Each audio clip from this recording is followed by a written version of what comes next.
I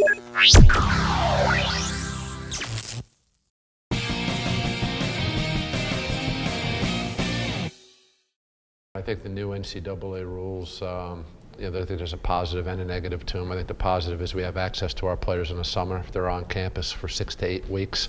I think it makes sense for us to work with them, starting the season earlier, September 27th. I think the season is long enough as it is. We use the time, from a positive perspective, we use the time as a lot for individual development, obviously, and weightlifting and trying to get stronger. So that's real good that we have that time just to have them on campus so they can work with our strength coach and we can work over their skills and things like that. But I worry about injury and just burnout and getting tired of being around the game a little bit. Yeah. Instead of going 35, 40 practices over a 30-day period, I do think it spaces it out.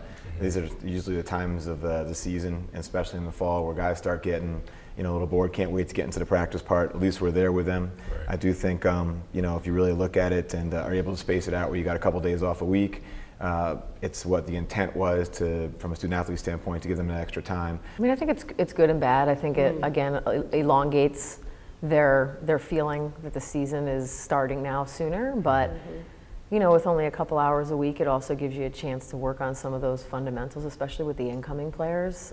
If you get a kid who's never really been taught how to, footwork-wise or defense-wise, it gives you a chance to kind of develop them a little bit before you get going. And it gives you a chance to, obviously, for them to learn your system and whatever it is that you want to emphasize with them, but it also gives you more chance at injury. And, everyone has a stress fracture nowadays. Everyone's in a boot. And, if they're off all summer, maybe they might get through a whole season. I think it should be a freshman thing. That's just my opinion, just to get them used to the system.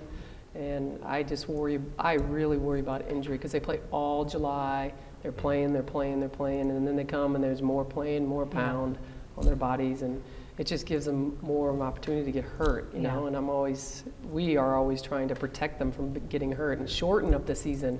So I feel like now we have to really shorten our practice time during the season because they've gone all summer long, and mentally, are they going to get burnt out? Getting used to this new beginning of practice, pushing it up. I think in our situation at UNH, ironically, we've had a couple of early injuries, a couple of ACLs. We're kind of low on numbers. So I think now, try to juggle these, getting the 10 days off or 12 days off. We're taking 2 days off in a row like this week, but I think in the long run, it's a long season. I think you got to keep your kids fresh mentally, physically. Right now, I think it's okay. Well, I'm trying to figure out on the fly what's going to be best for our program and the long term, because in February we want to make sure we're still fresh. I'd like the summer. I think the summer access was important. I think we're at a point where our program, we're such a young program, and we have so many new faces that, I almost don't know what we would have done without it. We haven't had our freshmen in for most of the summer. We get the earlier start date to practice, so we'll see. Like John said, we'll see how it plays out. Now maybe in February my freshmen are done, and I'm saying we started too early. So I think that's something that. Something that we're going to have to work on. I don't think any of us have the answer to that right now, and I think that's the biggest fear that we have is the burnout. How we use those 8 hours ought to be at the discretion of the coach. If you want to use 4 for conditioning and lifting and 4 for skill work, or if you want to devote all 8 to skill work and not get in the weight room.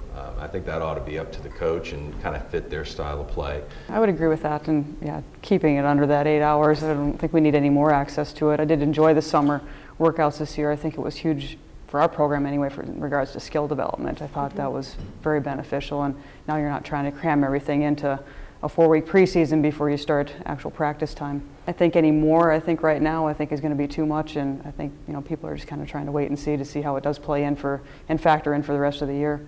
There comes a fine line, I think, how much we should really be coaching. Sometimes the kids need a break from us. I think it's a good break, and I think honestly we need to kind of recharge our batteries as well. But I think that was a nice amount of time in the summer. It wasn't too much. I don't think we pushed our kids that much, but it was good to get a couple, even if it's just to get a few drills in, so that when we start practice now in October, we can kind of just jump right into it. I think there's some pros to it, and certainly some cons to your staffs and all the people that surround your program. So I'm in favor of it because I like to be in the gym with the guys, but it does make your summers a lot challenging to get out and recruit and then to be with your guys and also every now and then to spend a few minutes with your families. I worry about burning out in a long season, and I also think there's a couple good opportunities in the summer for guys to step up and kind of develop some leadership on their own without us there, that you kind of miss by being there all the time. I also think in terms of strength and conditioning, I've had some great strength and conditioning coaches, and for the 6 weeks of summer, it was almost like it was their team. I love having them around, and I think it's great to have them there to build those relationships, but I worry about some of the other areas too. I think it's great that we have the access. It gives us a chance to really build habits. Anytime they came to campus and we couldn't deal with them, we didn't have any control and they could develop bad habits. Now we have more access, which gives us a chance to develop great habits.